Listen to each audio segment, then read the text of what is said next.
Titiro, look, here comes Tamanui te rā.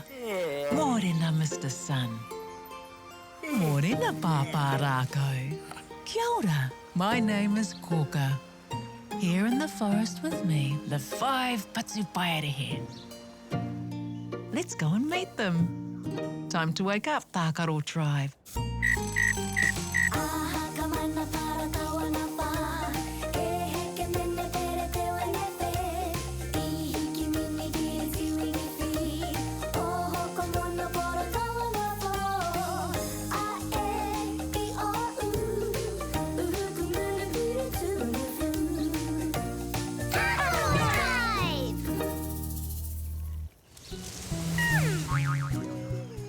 Kia ora, Where are the others? I don't know, Kōkā. They said they had something special to do. Moko kakariki, you have a balloon. A birthday balloon. Is it your birthday? Hari huri moko kakariki. Yes, hari huri tau. Happy birthday, moko kakariki. I hope you are having a happy day. What is the matter? Are you looking for someone?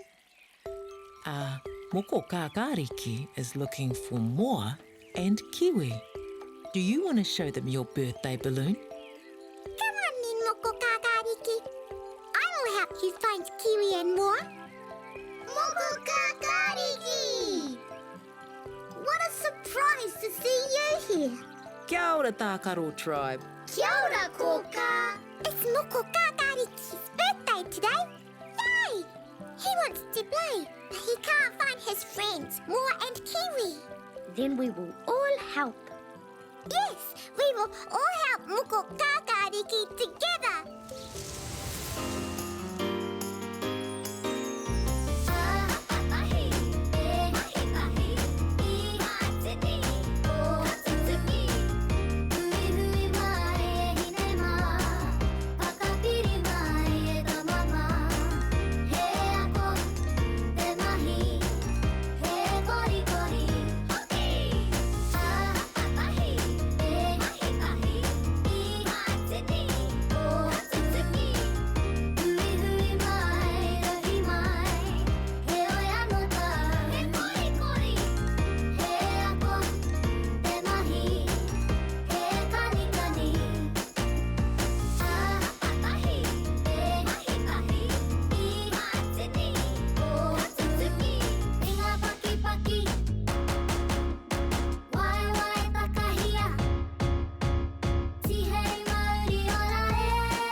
That is strange, isn't it, I think Moko Kakariki is getting worried that he can't find his friends anywhere.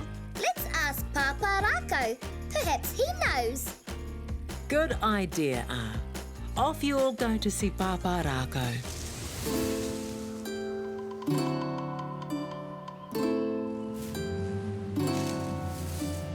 Tamariki mā, noho mai, ki aku kakiaka, whakarongo mai, ki ngā kōrero, o te ao marama. Aue.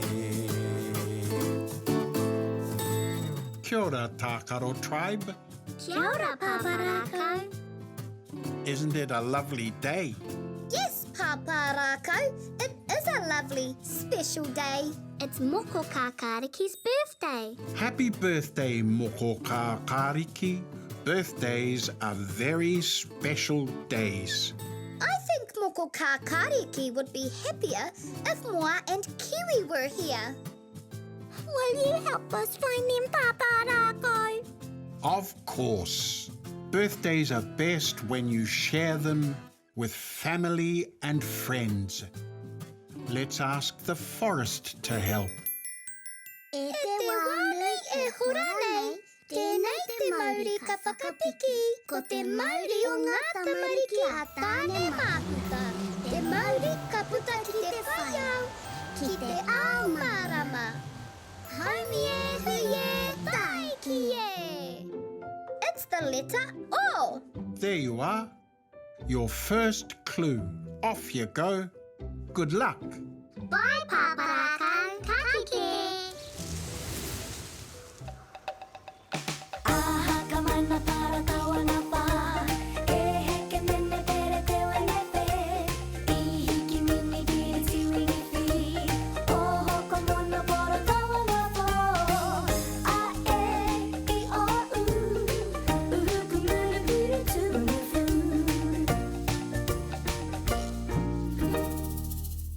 Tākaro Tribe, what are you doing back here? The forest brought the Tākaro Tribe back here.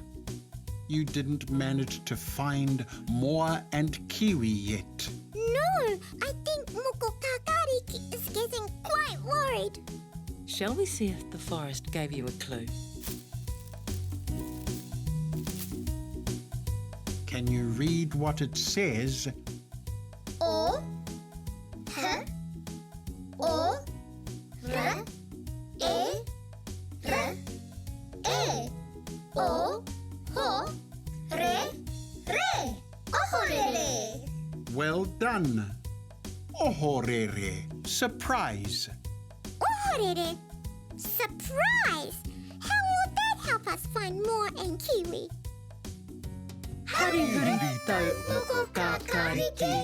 A surprise party just for you, Moko Kākāriki. And look, Moa and Kiwi have made you a cool cake. Are you happy? Harihuri tau kia koe. Harihuri tau kia koe. Harihuri tau kia Moko Kākāriki. Harihuri tau kia koe. Well done, Tākaro Tribe. You surprised Moko Kākāriki by all celebrating his birthday. And what a lovely cake. It was a fun party. I really like birthday parties. And we all worked together to do it, even Oo. You all did a good job surprising Moko Kākāriki for his birthday. Let's look at some other things that are kākāriki. Green, just like Moko Kākāriki.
Time for you all to visit Kōkā.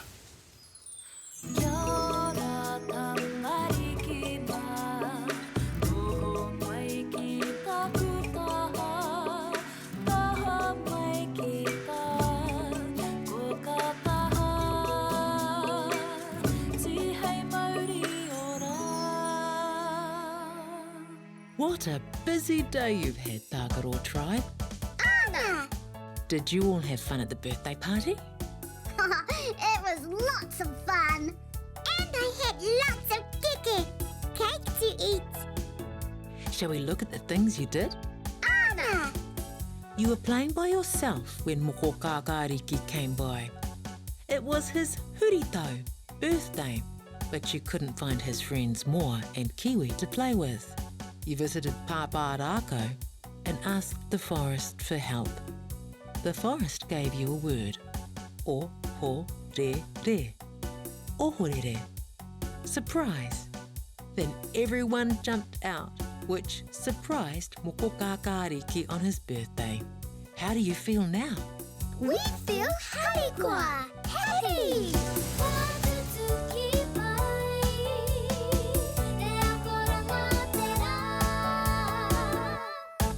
What a fun day, Tākaro Tribe. Time to say goodnight. For Māori, good night, Tākaro Tribe.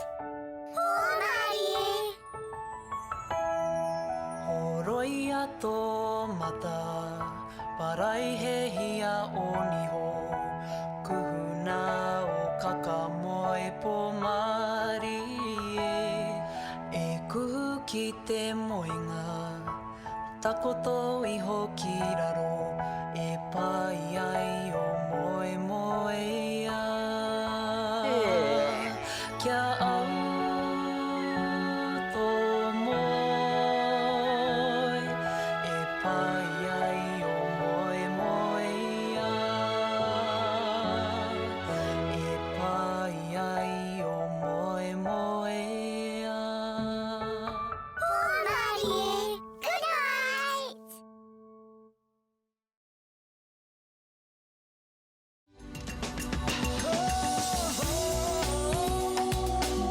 He mea tautoko nā te māngai.